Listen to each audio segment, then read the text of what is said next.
on the event of John Crabtree's 53rd birthday. That's my baby, my only boy. So I would want to wish him a happy birthday, and I've been thinking about a lot of his childhood and how much fun we've had, but there's some really cute stories and maybe a story or two that he's not going to be as thrilled about, but we all laugh at as adults now. But one of his early birthdays, we had a neighbor called Grandma Next Door. She loved these kids. The kids loved her. She went everywhere with us. So for his, I think it might have been his 4th or 5th birthday, we took him to Farrell's Ice Cream. Oh my gosh, what a treat that was supposed to be. And they came out at Farrell's carrying the big boat of ice cream and yelling and clanking and having, I think they had drums and they were singing. John, you were just absolutely terrified. You crawled under the table and you kept grabbing Grandma Next Door's skirt and saying, "Grandma, take me home." So we flopped on that birthday. I'm sorry, sweetheart. We meant well. We do love you very much, and it wasn't to terrorize you, I can promise you that. And we've had a lot of other events that I think you remember, and your Aunt Karina and I were talking recently, and do you remember when you were 12 years old and we went to Denver for Christmas? And do you remember your cousin Claire? The two of you were dynamite together. And I don't mean dynamite particularly in a good way. So everybody was sleeping Christmas morning, and when the adults got up and went down to the family room where the tree was, guess what? John and Kier had opened every single gift. Now we have no idea who the gifts came from. We didn't know how to send thank you cards, but you guys had a wonderful time. So I think that was a rather quiet Christmas morning, but I will say it was very memorable, and we laugh our backsides off now when we talk about it. And you know, that's what it's all about when you do these special things as a kid. And I guess nobody was going to tell you when you could open your gifts.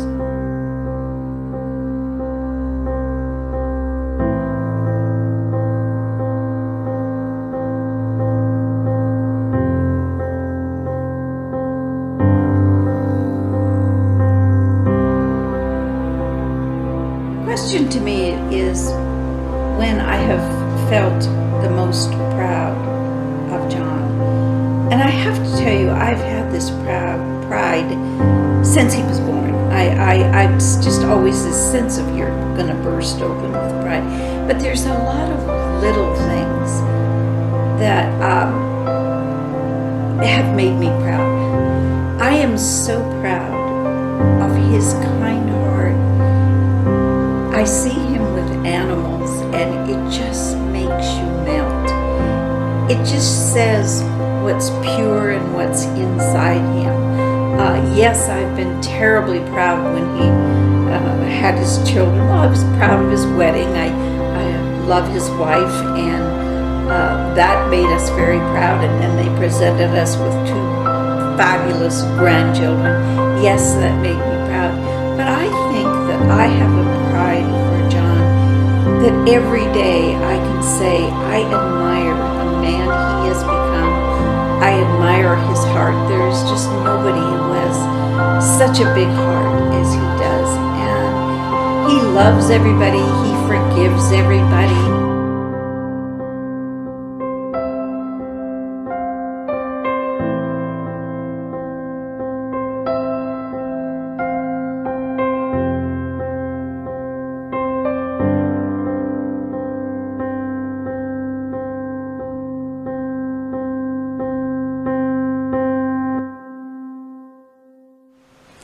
And I'd just like for John to know, as a mother, what pure joy he has given me his entire life. I loved his childhood. I loved going to his sporting events. And even when he was really little, he was really a good athlete, and he was a good competitor. And I've just been so proud of him, proud of everything he's done. And then as an adult, he's turned into such a remarkable man. He's a fabulous father, fabulous husband. He's raised 2 wonderful children, many cats. There's just everything about him that I just burst open with pride when I think about him, and how happy I am that he's my son and in our family. And we've had a melded family. It's not easy, I know, for young people when their parents divorce and remarry, but he just has assimilated in, like, I don't know, it just feels like one big family, and we just love him so much. Rod loves him just every bit as much as his natural children. I mean, to Rod, he is his natural child, and I just want you to know that, John. I just want you to know you are so loved and so appreciated, and God, we're proud of you. I think our friends are sick of us bragging about you, but that's tough. They're our friends they're going to have to put up.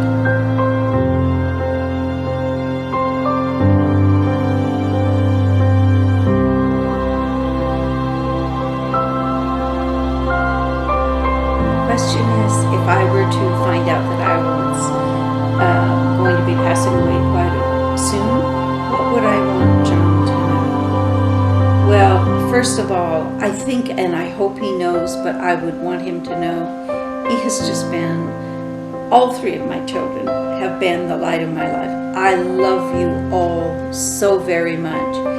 And I would also say, behave yourself, because your mother's never going to leave you. Your mom's going to be watching you always. So you bet, but I'm not worried about it. I know you are all good people. And John, you have made wonderful decisions in your life. And I know you will continue. And I will always be by your side. I will always be there for you. And you just have to look up or down and ask me a question, and I'll send you an answer. I promise you that.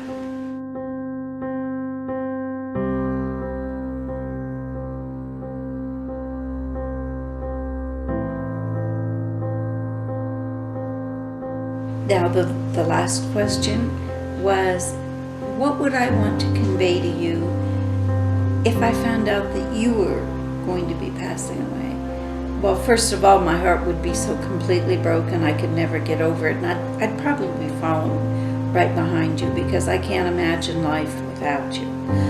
But I think I would want you to know that in my life, I know I've been a strict disciplinarian, and I'm sorry for it. I thought at the time I was doing the right thing by being hard on you kids to make you stronger. And I think now it was a big mistake, and I just want you to know that if I've been harsh to you, I really was doing it, I hoped, to make you a better person. And I hope I didn't belittle you. I hope I never made you feel bad, because you are everything to me. And I absolutely couldn't bear it if something happened to you. And I just want you to know that everything I did, I wanted to help you in your life and make you better. And you better not die before me. I'm telling you that, okay? Because I love you so much.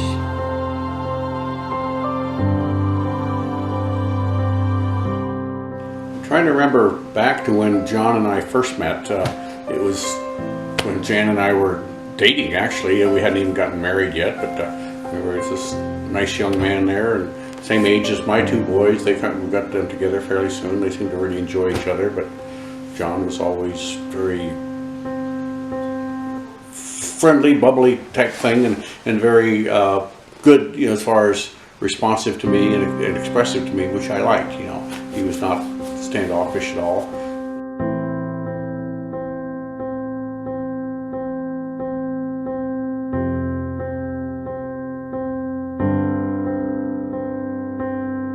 Various times I can remember we used to go do different things. I can remember building the house up in Truckee.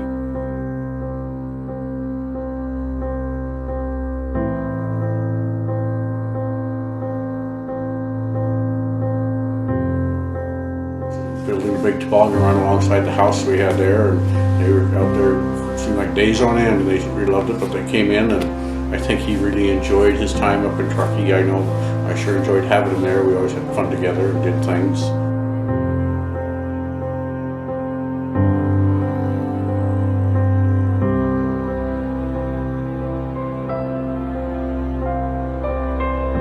How happy he was when he became a father. You know, he just proud as can be, just beaming. You know, he was holding Ashley as a baby, and then later Jake too. And it just he is a good father and good husband and good provider.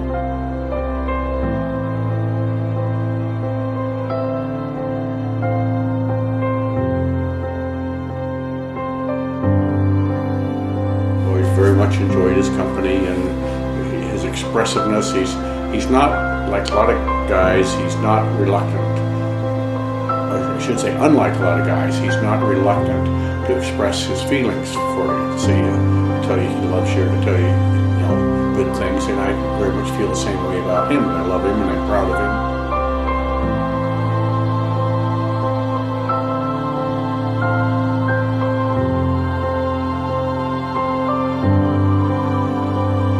I know he's worked very hard in his career and in his life, building things up, and he's been through some setbacks, but he's gotten through them, and that's the sign of a real man, I think, too, is that it's not that you don't have hard times, it's how you get through them, and I think he's done very good with that.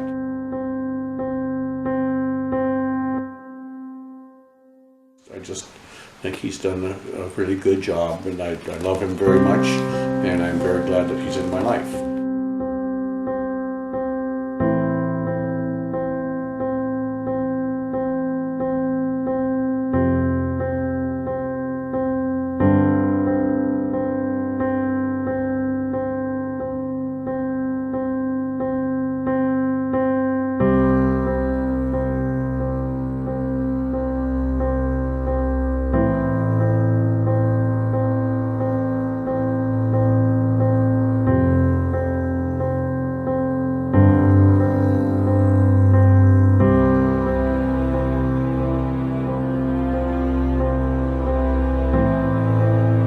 Lots of fun stories, and it was hard to finally choose some, but I think Jason has the best memories, so where do we start with Uncle John? Probably start little, young, excited to go fishing. Everything from horseback riding to fly fishing to working my ass off. Thanks for that. A lot of camping stuff, like that time we went to Guy Camp for the first time and we thought we were going to be cool with the giant tent. We about died because it was so cold. I think we took half the tent down after the first night. Yeah. with the rooms. Yeah, it was pretty cool. Cuddled together. Did you guys cuddle? Times at the racetrack, checking out the race cars. That was fun. Not a whole lot of things I can say that I didn't do with Uncle John. So, a lot of good times, fun times with the kids, and just wish you the happiest of birthdays, man. Yeah, we love you. Happy birthday. Can't Hope wait it's a to see great you one. more.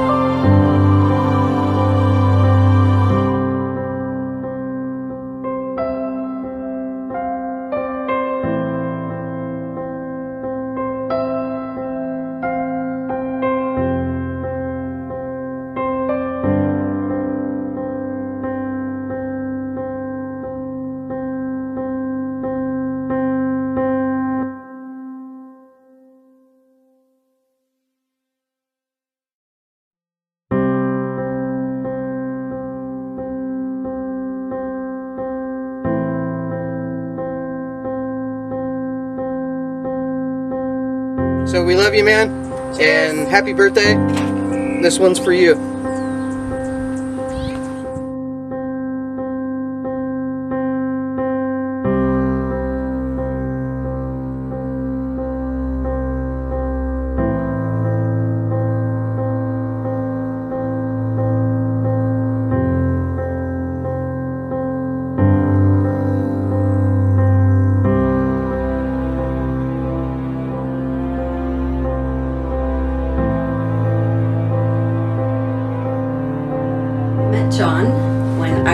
fifth grade and he was in eighth grade. We were riding the school bus to Curtis Creek and home. He lived down the street from us. He was my brother's best friend, and all the boys would sit in the back, and I always had a crush on John.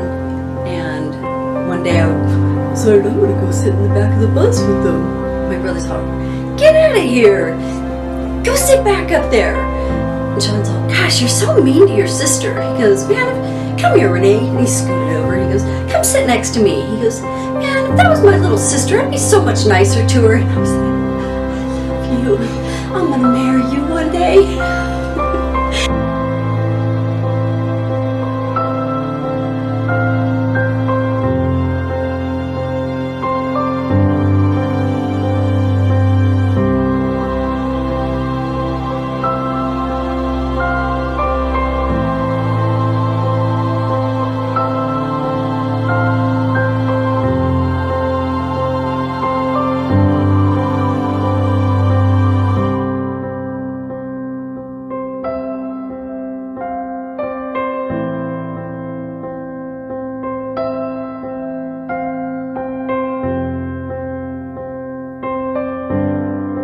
I remember when I was in eighth grade and he was a junior, I moved back up to Sonora, and I was thrilled to see that John was on the soccer team, and he was a really good soccer player.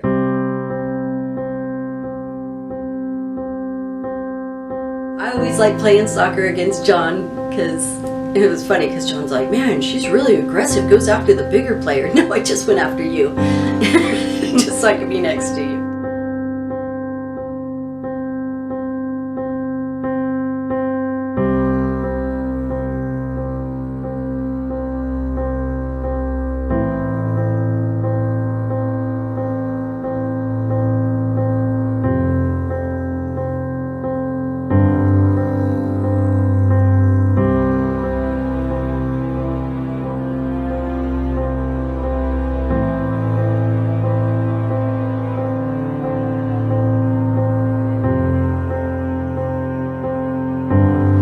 One time that I was absolutely the most proud of John was when he was trying to get that promotion at work, and he kept trying and trying and trying, and I can't even wrap my head around how low he felt, how scared he felt, how inadequate he felt. He never really shared. You know, he didn't come home and just cry his eyes out like a girl. He just was like, "Well, I didn't get the promotion, and Chris got it, and before Chris got it, I think somebody else got it." And he just kept trying. And that one time he went in and he had to take a test at the same time Chris was taking a test. It was on the computers, and Dad didn't know, John didn't know computers that well.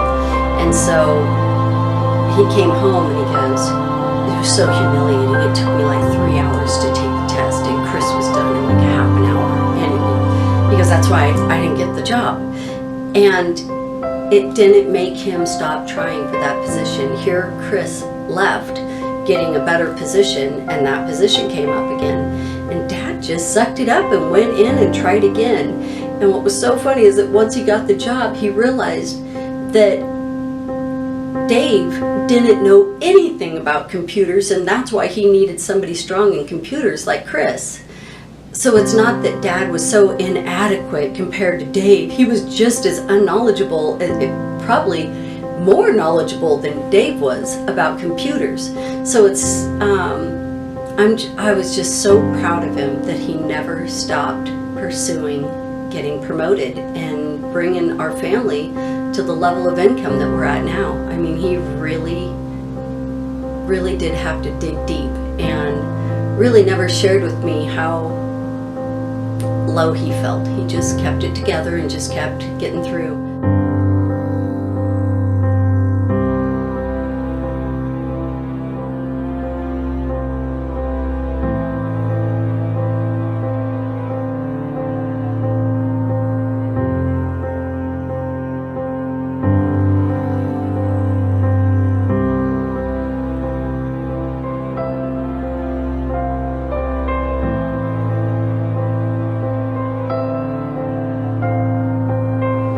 do something different, I would have praised him more for the things he did right. I would have complimented him more. I would have encouraged him more, thanked him for gifts that he gave me, the attention that he gave me. I wished I just would have been more positive and loving, and I think it would have brought out the man that I have now.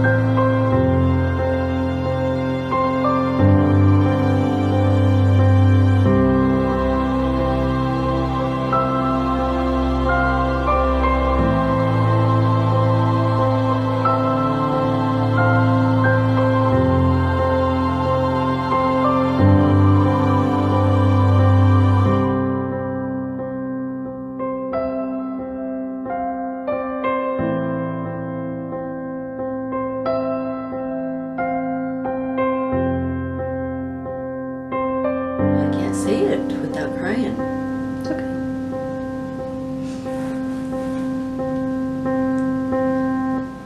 The question you just asked is if I knew I was gonna die. And the one thing I would want you to know is how much I love you. How much you've really healed my heart and my soul. You've been so good to me, so patient. You understood me when I was so difficult. You really did try to see the best in me. And really wanted me to believe the best in me. You saw my heart. And you were so forgiving of my bad behavior. And I love the times that we just giggled and laughed and have just had belly laughs. You've just been my best friend. And I can't imagine living life without you.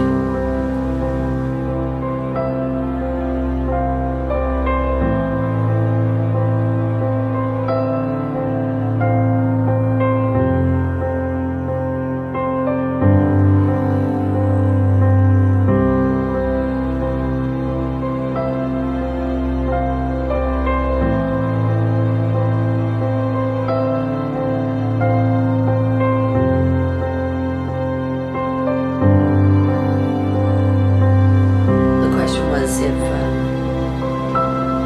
I knew you were going to pass away, what would I do different? What would I want you to know? What would I say? If I knew you were going to pass away, I would be so much nicer to you. I would be so much more affectionate and loving, and I'd really take the time to be close to you instead of always busy, always doing stuff. I would get everything that's busy done when you're at work or away, and would actually be present when I'm with you. And that's what I want to work on.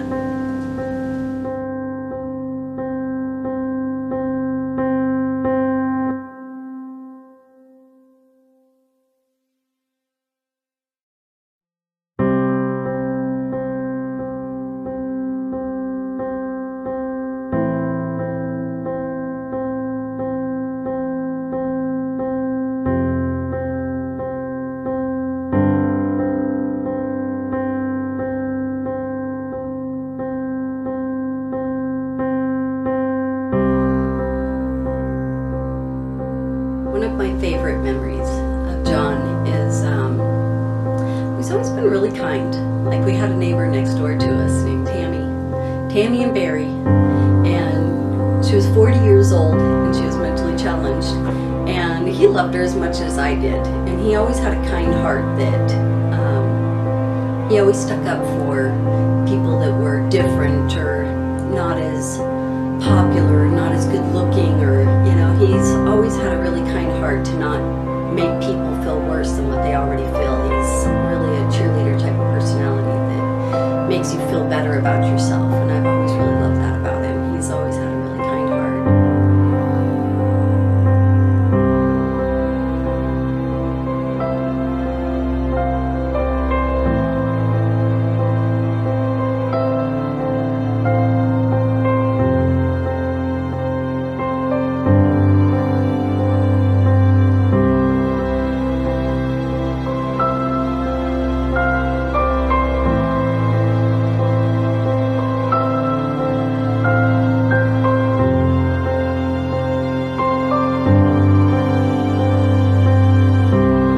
remember one funny time when him and I went for a walk. It was at nighttime. We were living in Danville, and there was a street behind us, and we went for a walk, and there must have been like 10, 15 cats that came out of this driveway, and they were the most loving cats, and we were just petting them like crazy, and they were just purring, and it was just weird to have that many cats. Just like you couldn't even pet enough of them because there were just 10 to 15 of them. We were like, oh my gosh, okay guys, we gotta get going. And I think they were Persian and stuff too, so they were kind of fluffy cats. And it was the next day we went walking by there in the daytime, and all of a sudden this pack of the most disgusting flea-bitten pussy cats came out. One eye, they're matted. We're like, oh God, I wouldn't even touch that cat with the stick, and we were all over him, just loving him. We both laughed so hard.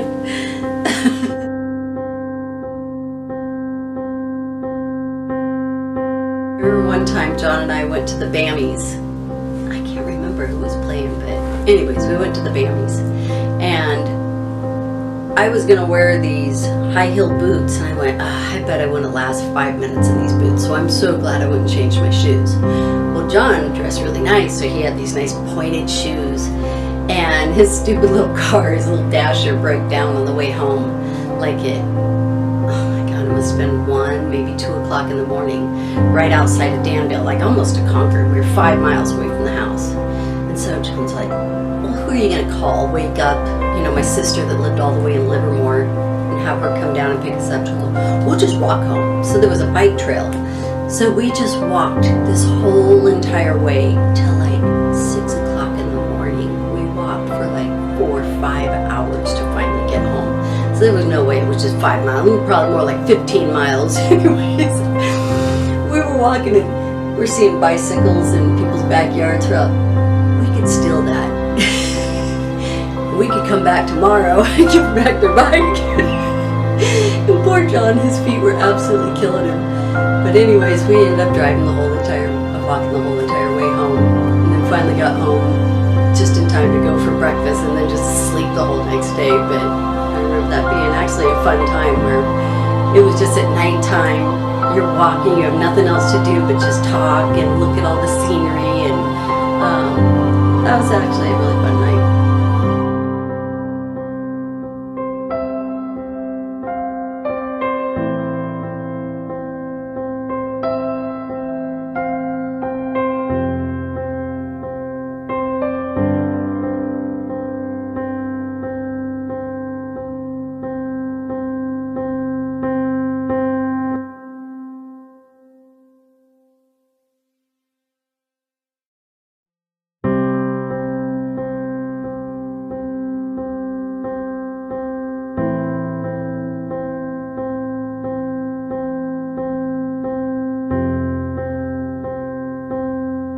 Yeah, hi John. This is your dad. You probably don't remember me because you haven't seen me for a while. Anyway, I just would like to tell everybody that you were a great son growing up. Never had any real problems with you. And it was a pleasure bringing you up to where you're at now.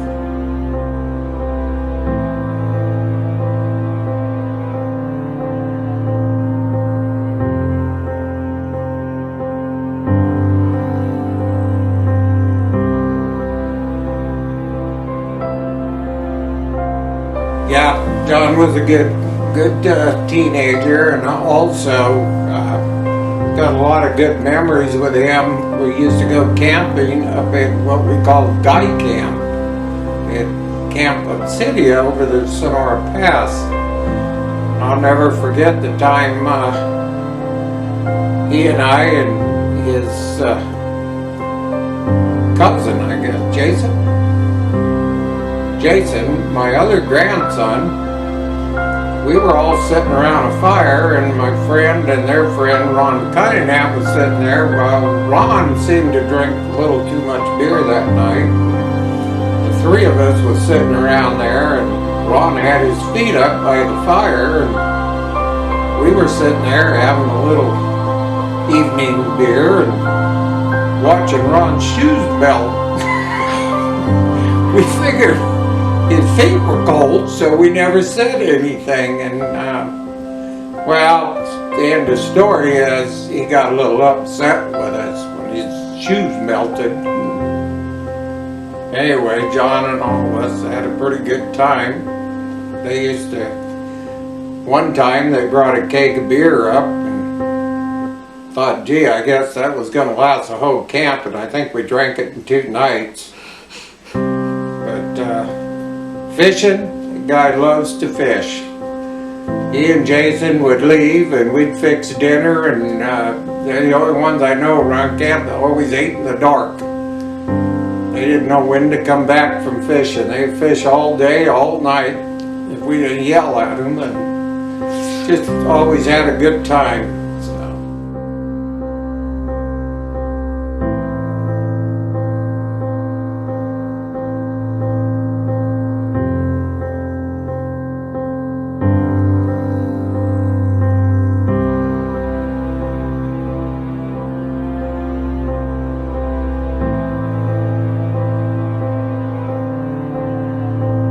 I remember, I believe it was his first date, and we had a big black van, and so I got the honor of taking he and his date down to Sonora to the theater, and then later I picked him up.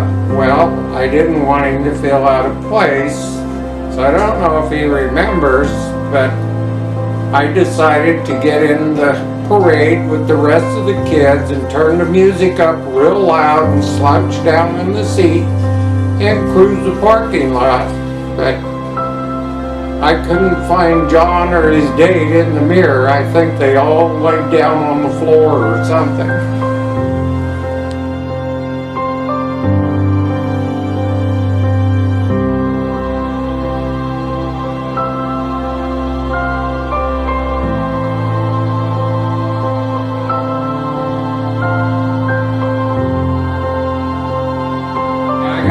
One more thing, in all my bringing up with you, I thought I, pretty well taught you direction and the outdoor life and how to survive. And brings me back to a story when I took you and Marty Alonji on a deer hunting trip up in Dodge Ridge. I don't know if you remember that, but you also took my dog, at that time Buffy, with you and Marty, and you were going to meet me at a certain point in the day. Well, when I got there, nobody showed up. I spent half the night looking for you guys, honking, and finally I got a call on my CB that you guys were at Long Barn Lodge, which was miles away from where we were. So all I can assume is that you guys got lost.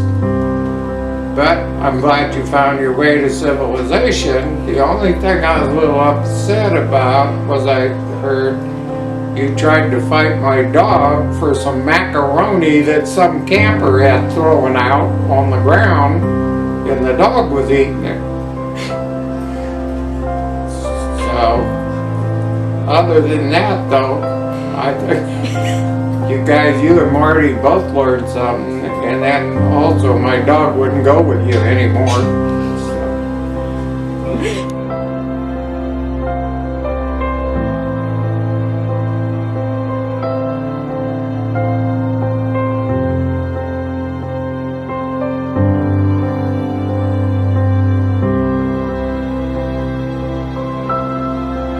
If you remember when we did our little pack trip for yours and Charles's birthday back to Yellowhammer, but you evidently had one exciting ride there when the saddle came off of your horse. I know it scared me, and I'm sure it scared you too, and I'm just glad it didn't turn out to be more serious than it was, but later on we sure laughed about it. I know it was a great trip, and I wish we could do it again sometime.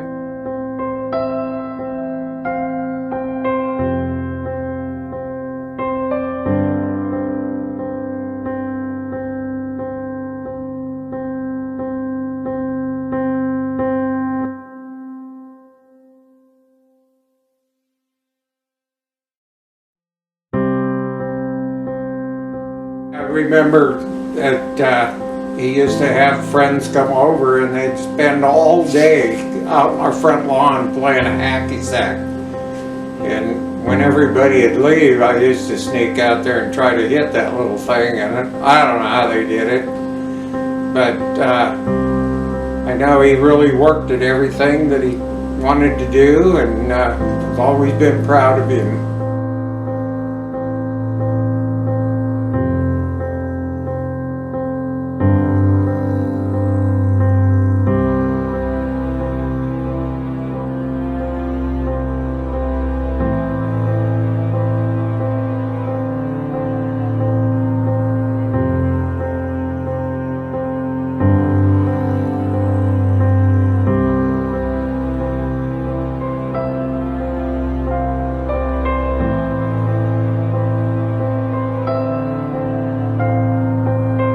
Here to my white truck from that goal, and he could trap that ball and flip over backwards and throw it in the goal with his feet. Wow. He was good.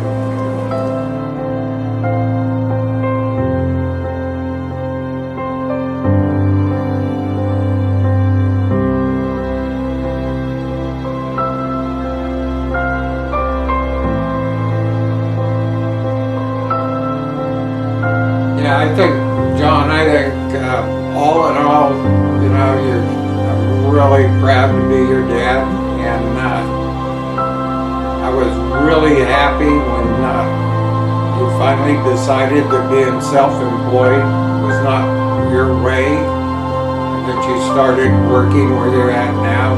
It really made me happy and proud that you made that right decision. That meant a lot to me, because I know I've tried that self-employment and I still do it part-time, but in a different fashion. And it's hard, especially in this liberal state. I have to throw that in there. So, anyway, you hang in there, you're doing great.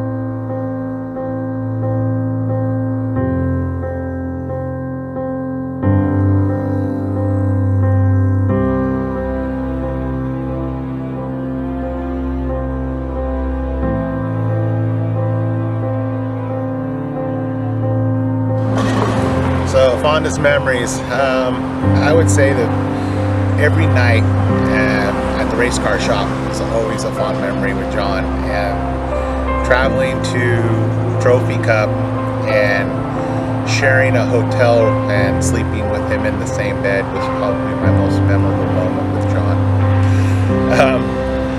John's perspective on life is so upbeat and positive. And listening to him during our quiet times together at the race car shop was always enlightening. And listening to his perspective on the Lord and his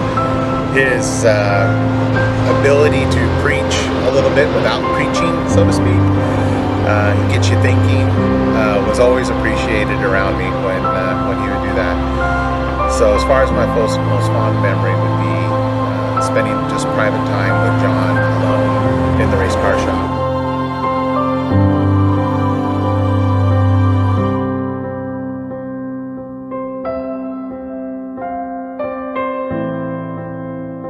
Happy birthday, John. I don't even know if you know this little story I'm going to start out with. I was new to Sonora High in 1981, and I met another girl who was new there, and we were walking into the cafeteria, and I was splattered by some food. And I looked around wondering who threw that food. And I looked and I saw a couple guys' backs going into the cafeteria, and I heard somebody say, "Oh, that was John Crabtree." So that was the first time I heard your name. I didn't meet you at that time, but you left an impression.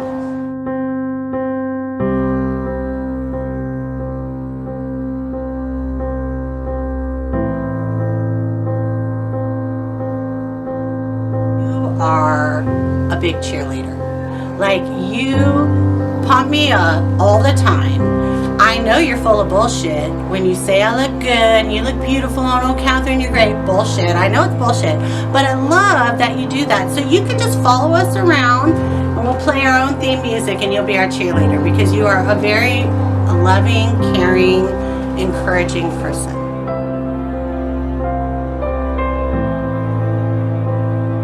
I've always felt the love from you that way and your support.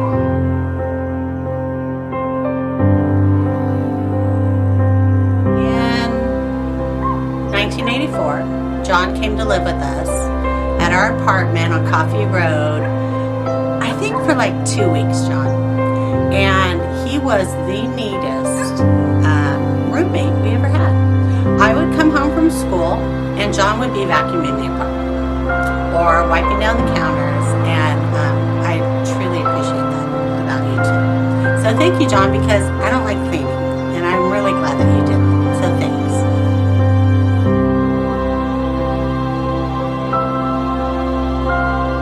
Didn't get to know John really well until our senior year. So about spring of our senior year, we started hanging out in a big group, and it started off with hacky sack. And we had a big group of friends that started playing hacky sack, and if anybody has ever seen John play hacky sack, know how long his legs are. He would save the hacky at the risk of his own personal injury.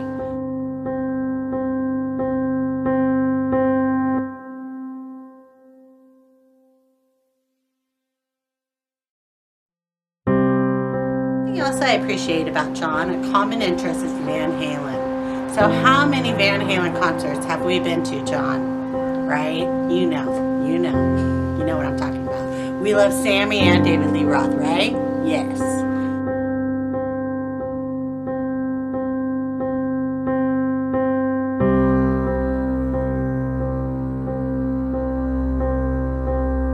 I have to say, we've always loved John like a brother, and we've always felt like he's our brother. So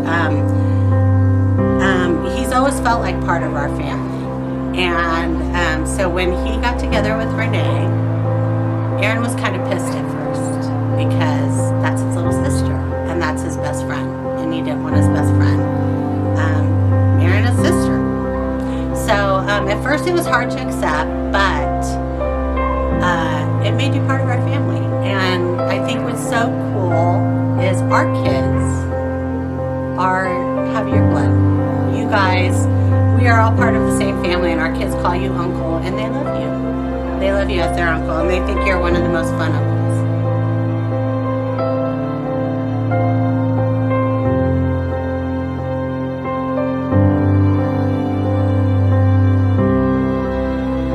Well, some of my memories of John, when I was young, really young, 8th grade, we played soccer a lot. We were probably on our first soccer team together. I remember John Sr. and his dad and Jenny driving us to Groveland in their Porsche 944, and three of us could barely squeeze in the back, and we drove up old Priest grade, which was real gnarly, and that car was humming like a transformer. But I remember John and Jenny taking us to a lot of games, being there, sitting with us, and watching us probably win. Because John was one of my favorite players to play with, because when we played soccer, he played right wing and I would go in the middle, and John would kick an awesome kick up into the middle of the goal, and I was able to either kick it in or maybe not kick it in. I think I kicked it in. But John was a great player. He could go to the outside of the field and kick in an awesome kick for me to score. And that's when I realized that he was probably going to be one of my best friends. And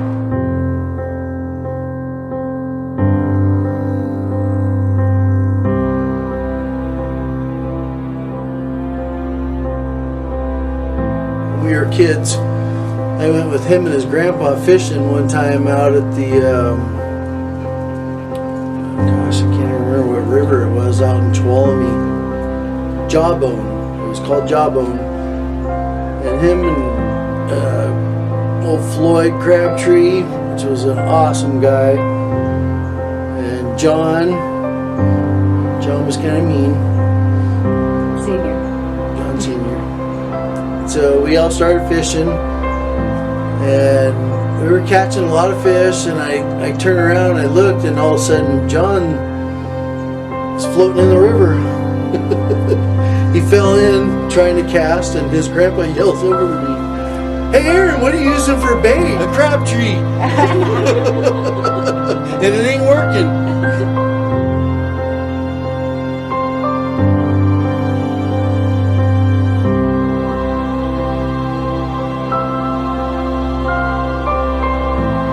He was always like the first one. He had a great flight reaction. If there was trouble, he shot off like a fucking rocket. And I should have followed him, because he always got away.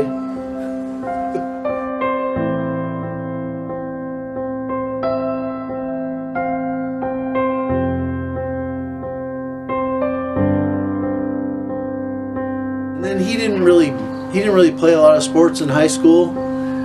And it really drove me crazy, because I knew he was a natural athlete, and the guy could do way more than he ever thought he could. And I think that's what gravitated me towards him, because I wanted to protect him, because I always thought he was way badder ass than he ever thought he was. In fact, one time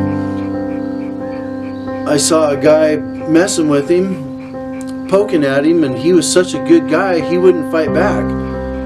And I was about 100 feet away from him, and I almost went crazy, because I wanted to kill that dude. I could see him poking at John, and John backing away, and I knew John could whoop the shit out of this guy. And I don't think I ever ran faster in my life to run up and slap and punch someone in the face so hard as to protect John, because I knew he always had my back no matter what. I didn't give a shit who it was. John would kill himself to protect me, and I never been so proud to slap a fat asshole in the face as I did when I was sticking up for my buddy. And Because he turned the other cheek. John was a big enough man to turn the other cheek and not be a big dick. And I was a big dick. That's what he liked about me. He could take me out, and we got each other's back.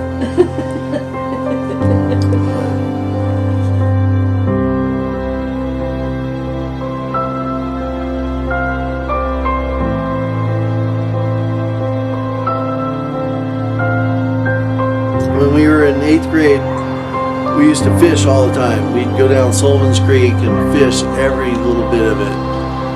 And John snagged on every damn branch there was. There was no branch he didn't hook. It was his best catch. And one time we were down by Sullivan's Creek School, and I hooked into a giant fish. So I didn't know what it was, but it snagged me. And I fought to get it out, and I rehooked, and I put the bait in again, and I hooked it again, and I pulled out an 18-inch trout out of this creek you could jump across. And John had spent the last hour getting hooked on every damn branch there was, and I pull out this monster like Jaws, and I'm like, "John, look!" And he turns around, takes his fishing pole, and he slams it against a tree and breaks it. And he just walks away. And I'm like, come back! Come back, you baby! It's a big fish! And he ignored me. He just walked away. He wouldn't even come back. And I'm like, are you kidding me? There's never been a fish bigger caught in this creek. And you just walked away. So I walked home with the fish on the street. And I held it up the whole way. I'm like, yeah! And I don't even remember where he went. I think he ditched me.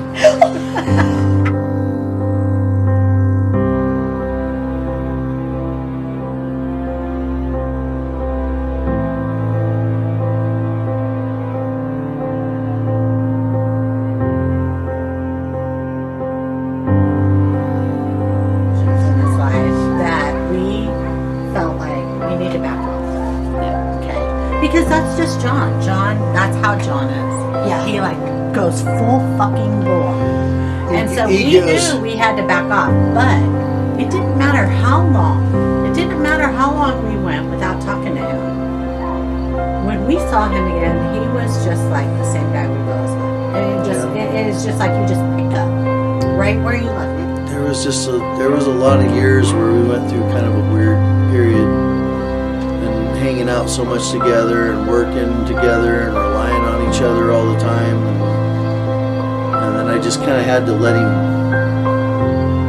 go and do his own thing and figure things out because I knew there was some strange stuff he was going through and there wasn't much I could do about it. I had to let him figure it out himself. For one, my sister. I got some weird advice. He had to figure stuff out for himself. And so there was a period there of us not hanging out together a lot. But I feel like in those years he figured stuff out.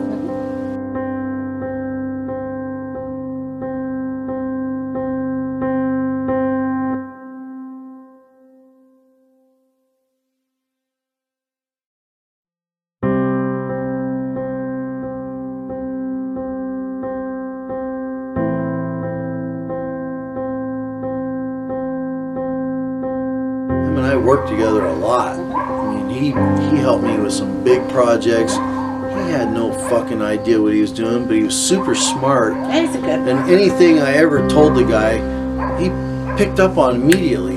It was just like, why wouldn't I have him helping me? I don't need to hire nobody.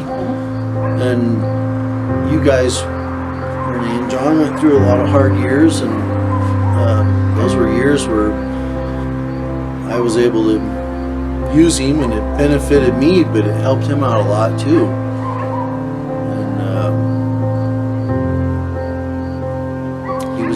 He was one of the best workers I've ever worked with in my whole life. The guy just has a knack for working hard, for being smart, for learning how to do everything, getting along with people. get along with He was everybody. like most cheerful fucking person in the morning.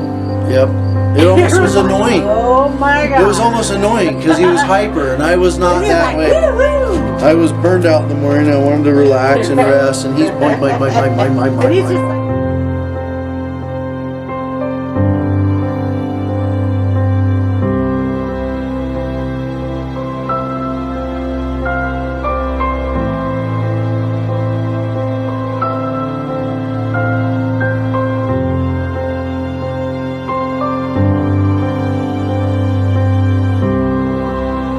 My favorite memory of John Crabtree is Crack the Clown. And I don't remember details, but when we lived in Elk Grove and we were having everybody over for Halloween, I don't know. I think it was a costume I had, maybe. I got it at the thrift store. Oh yeah, and Renee decided that they were all dressing up as clowns, and she had a costume for John, and he tried it on, and it was a little small and went right up his butt. Kraken. He was such a trooper. Showed up with his cheeks showing. And I had just fallen, so he was calling me Crash the Clown, and he was Crack the Clown, and he turned around and was showing everyone his butt cheeks. Oh God! Oh! And it was so much fun walking behind him.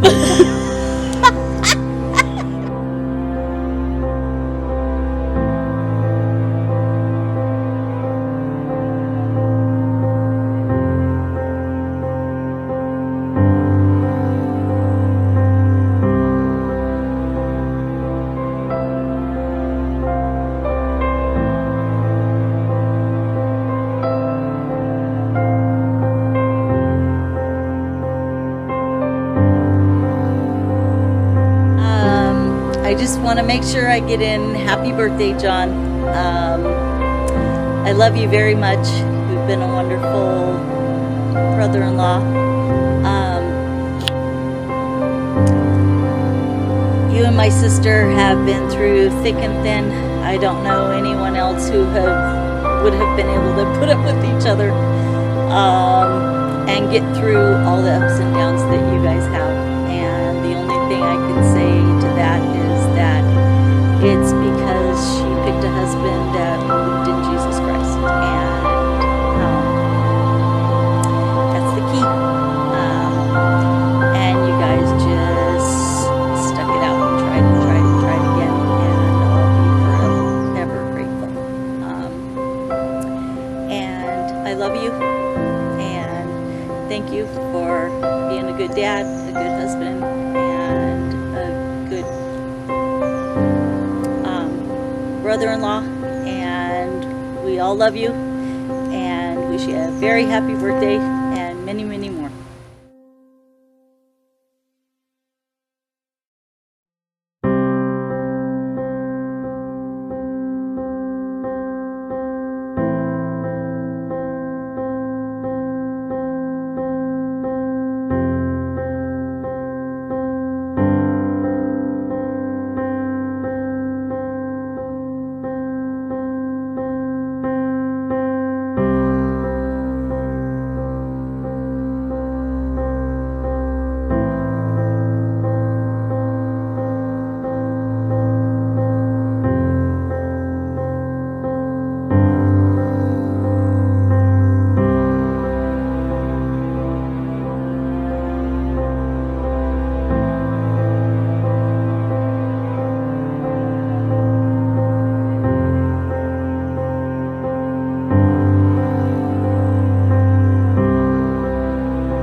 wanted to say happy birthday, brother.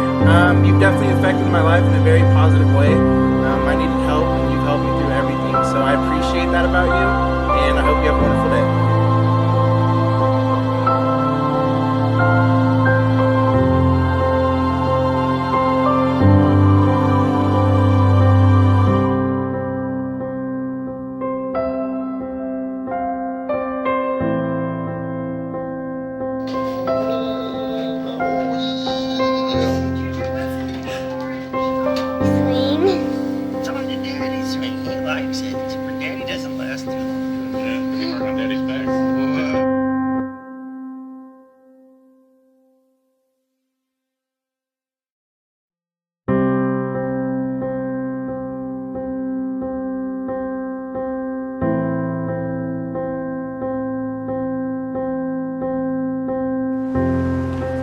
Dad's been a friend to me.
I can't even focus mine. You've been smiling.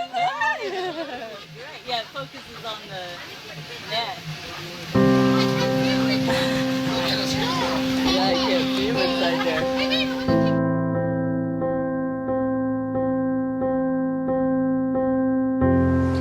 My favorite memory of Dad would probably be like when I was at football practices and games, always being able to look up into the stands and see him cheering me on.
say happy birthday. I really appreciate that you've been a second father figure in my life. I like knowing that I always have a place to stay with you guys. Love you.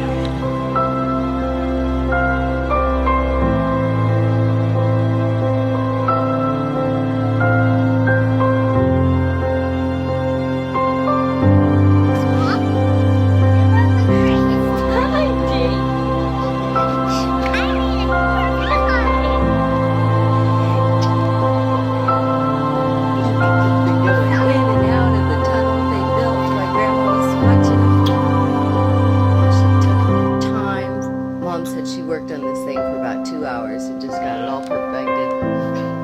He's going right in after. What are you doing? Get in here, Chicky. He's always not enough room. He wants to. You keep pushing him out. No wonder he doesn't go in. She keeps pushing him out. Ashley. Oh, you're alright.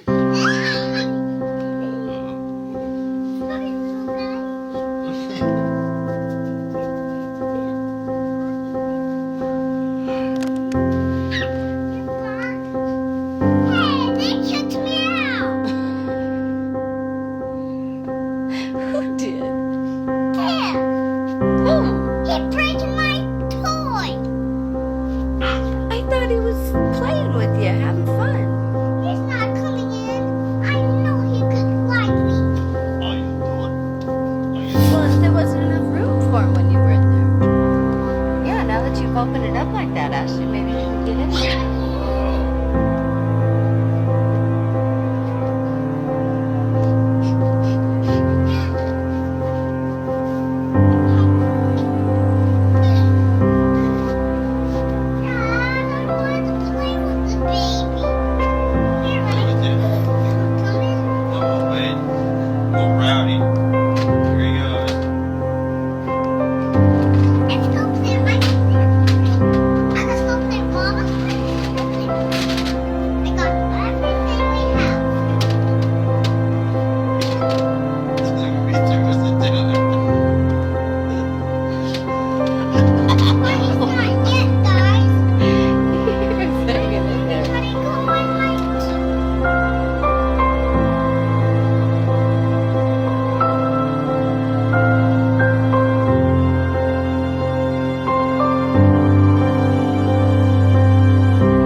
Try to see if you can get him to laugh again with the ball.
Someone that's so supportive. I mean, John came down and helped us with the campaign, passing out flyers, and he really did a great job.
Mommy?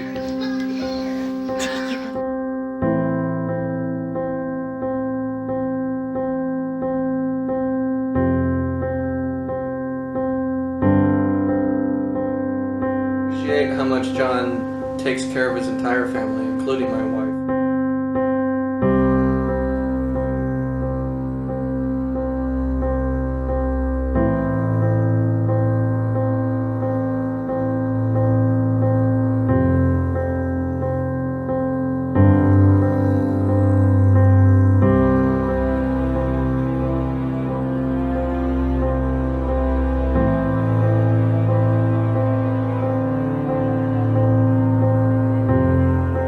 He's just the king of dad jokes.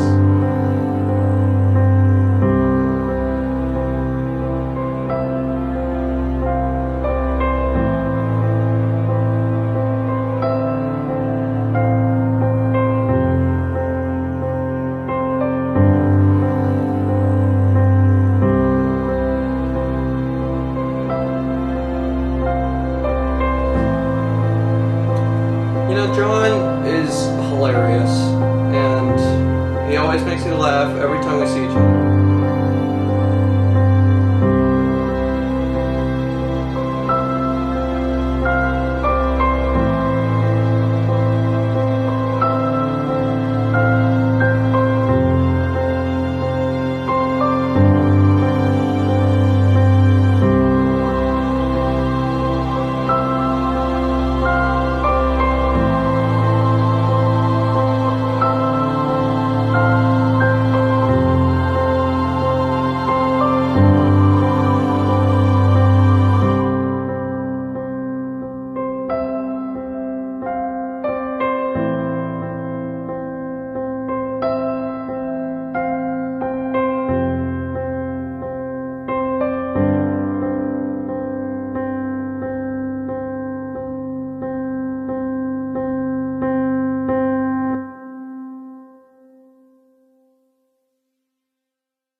My dad and I have always had a really special connection.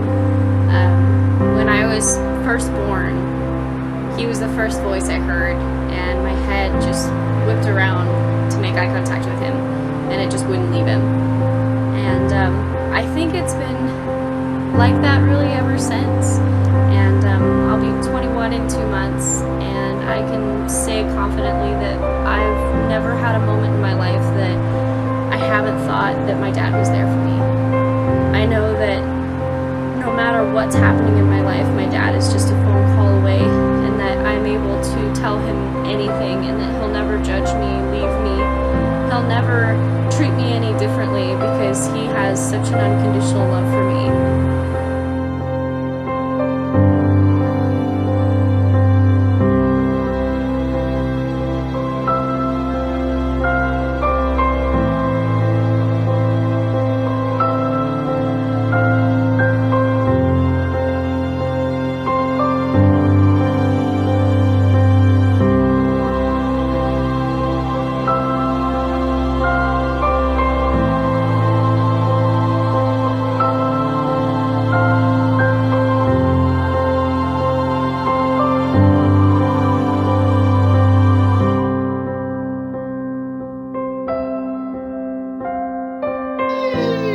That's why we said be careful. That's why you go up the stairs. Come over here. Or you just crawl up, sweetie. Look at her. She is just Buster Jack. She's having so much fun. She's all wee. Over here, go up the steps. No, you don't do that with that. The steps.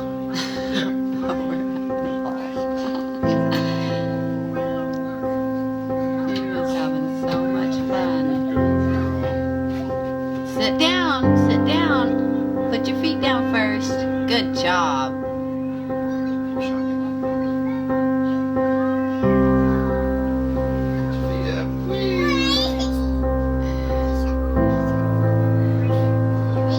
Is it Buck?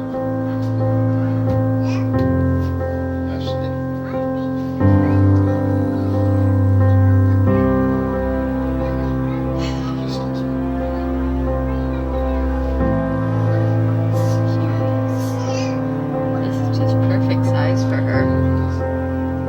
She is gonna get wore out. Are we crazy or what? Building this in the middle of our living room. The Ashley Fortress. Good girl, putting your feet first. Good girl. Put your feet up. Did you? Let me see. Let me see.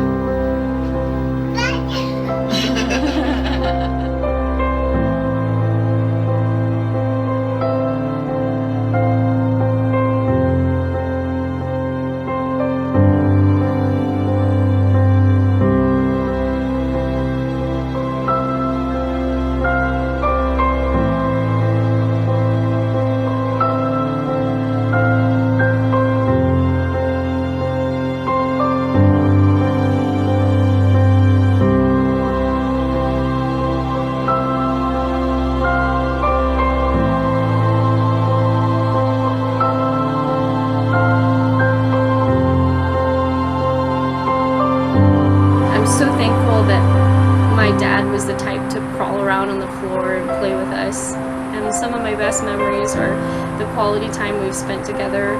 We built a sugar cube castle, and he really was invested in the things that I was passionate about. And I think that's something that meant more to me than he probably will ever know. That if I loved to sing, then he would be all in, listening to me sing, encouraging me to keep doing it. If I wanted to do art, he would tell me how great it was, and he would encourage me to do it. If it was soccer, even though I wasn't the best soccer player like he was, he still encouraged me and would teach me everything he knew. My dad spent so much time listening to me and learning who I was.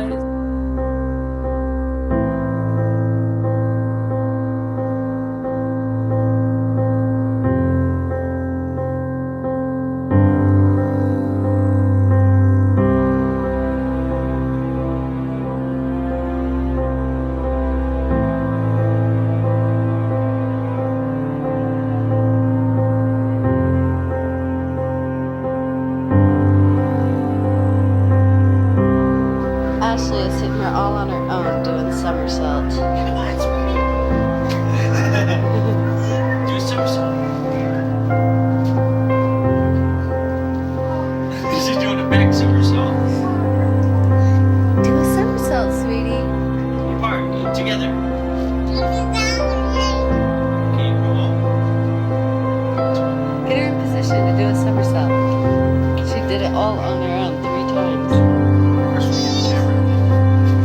Okay, lean over, honey. Lean down.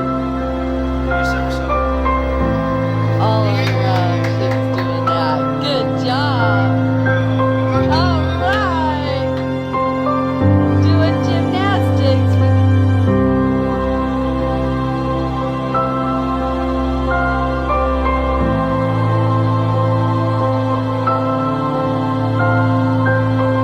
I'd say my favorite memory of my dad is when I got to go down to my first Sharks game with him. And it was just him and I, and we were driving all the way down to San Jose, and we listened to the Paramore album the entire time, and we were debating on what the lyrics meant to a bunch of songs. And at the end, after we had had so much fun and ordered caliente fries and split them, at the very end, he was asking me if I wanted to get pictures, and he took some pictures and moved the camera around to make sure it was a good angle of me at the stadium. And just that whole trip with him and getting to go down to the Sharks store and go through everything and just really enjoy our common interests, which is, our love for San Jose Sharks hockey. And it was a really special memory and time that we got to spend together when I was 14 and at an age where I think a lot of kids are moving further away from their family, and at that time I feel like I was getting even closer to my dad than we had been before.